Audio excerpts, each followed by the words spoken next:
Raijin because of how chakra depletive it is. And yet every time we've ever seen Minato, he spams it like it's nothing. On top of all of that, Minato is a perfect sage. And while it's chakra, that doesn't stop the fact that he is a perfect sage. Mind you, Jiraiya, who was an imperfect sage, was able to defeat 4 of the 6 paths of pain by himself with no prior knowledge of their abilities. And he didn't know Flying Raijin. This means that Minato trained at Mount Muobuko, which means he probably has contracts with toads. And even if he is no good at sage mode, he can just make clones who gather in the Senjutsu chakra for him.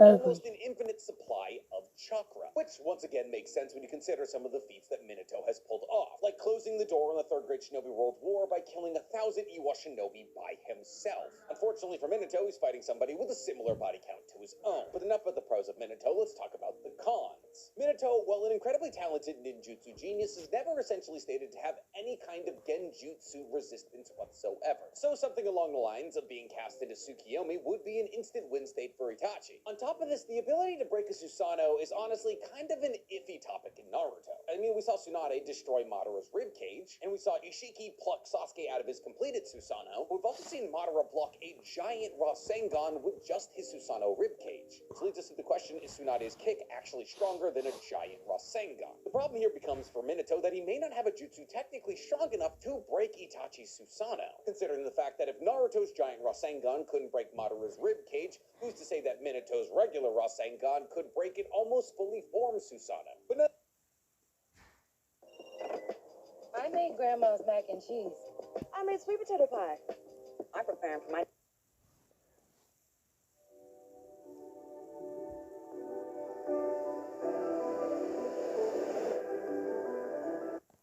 Minato's regular Rasengan could break an almost fully formed Susanoo. But now that we're talking about the possibility of these two breaking each other, let's get into the battle itself. Now that we understand the pros and the cons of each character, figuring out who the winner should be relatively easy. The real question becomes, whose weapons counter whose weapons? I'd like to come out and say that Genjutsu will not be a problem in this battle. There's quite literally no possibility that Itachi would have the ability to put Minato under Genjutsu, unless, of course, Itachi was willing to use Izanami. Why? Outside of the fact that there's basically no reason that Minato would ever need to look in Itachi's eyes because he likes to attack from blind points, Minato doesn't need to fight this fight with his eyes open. What do I mean by that? Well, we know with Sage Mode, specifically those who are perfect Sage, don't need to see to sense. Things like Froggy Kumite are predicated on the fact that Sage Mode users can understand where somebody is gonna be without necessarily seeing them in that place. On top of this, Madara was able to fight against Sasuke and dodge all of his attacks after absorbing Hashirama's Senjutsu. And this wasn't just because Madara knew exactly where Sasuke was going to be swinging, it was because of the nature chakra he was absorbing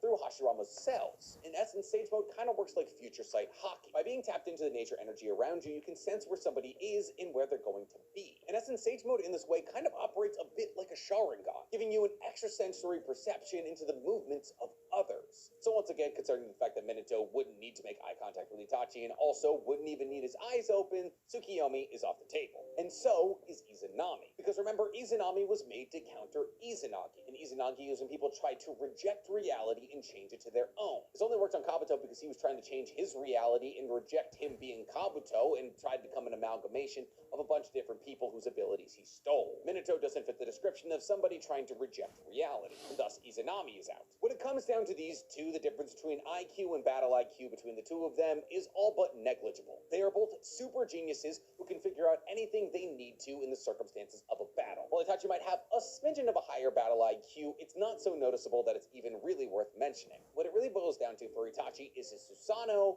and Amaterasu. Amaterasu is kind of a sticky spot for Itachi. While Amaterasu does basically just appear on whatever Itachi or Sasuke are looking at, there's still an inherent pseudo travel time. It's not instantaneous, and therefore it's dodgeable or blockable. We've seen Sasuke A and the A-Tails all either react to, block, and or dodge Amaterasu before. Considering the fact that Minato is faster than all three of those people by a long shot and can just teleport to anywhere where the Black Flames aren't, means that Itachi using Amaterasu on Minato would have to be very situational. Not to mention Amaterasu's effective range is 0 to 5 meters. And while obviously, yes, we have seen Itachi use it further when he was Edo Tensei, while he was alive, it was between 0 and 5 meters. So really, what it boils down to is Itachi Susanoo. There is literally nothing in Minato's entire arsenal that would be able to destroy Itachi Susanoo. You could make the argument because the Rasengan inherently doesn't have a chakra nature that the Yatamura wouldn't be able to react to said Rasengan, but the fact that Madara's rib cage was able to block a big ball Rasengan from Naruto implies that even if it did get through the Yatamura, it's probably not getting through the rest of the Susanoo. So what does that mean? Minato doesn't need to destroy Itachi Susanoo. We've already stated, but when it comes to a battle of stamina between these two, the difference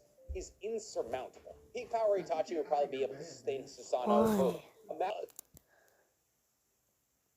Yatamura being able to deflect spiritual attacks may actually be able to deflect the Reaper Death Seal. Also, I don't consider the Reaper Death Seal a win state because they both die. But honestly, Minato running away until Itachi can't use his Susanoo anymore is kind of a cop-out answer. So the real answer becomes Minato using a well-placed seal. Multiple people can exist within a Susanoo. And while usually the way that somebody is let into a Susanoo is if they're willingly let into the Susanoo like Naruto with Sasuke. But we've seen with the power of the Kamui that Obito is able to phase through barriers, in that he can enter the Kamui dimension on one side of a barrier and then exit the Kamui dimension on the other side of the barrier. There's arguably no reason for us to assume that flying Raijin would operate any differently. All that Minato would have to do is place a myriad of different seals around and wait for Itachi to finally step on one of them, as Minato would most likely be keeping his distance in this fight because there would really be no reason for him to be pushing the offensive. Once Itachi landed on one of these seals, Minato would be able to teleport to it, effectively teleporting inside of Itachi's Susanoo. Now the real question is, would Itachi fall for something like this? Because like we stated, Itachi's battle IQ is probably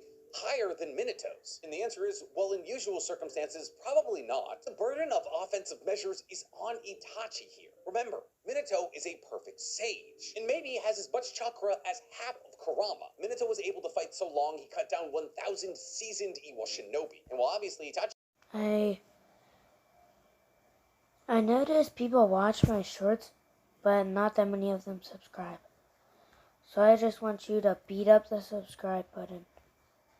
I want to get like at least 30. I want to get at least 50. Bye.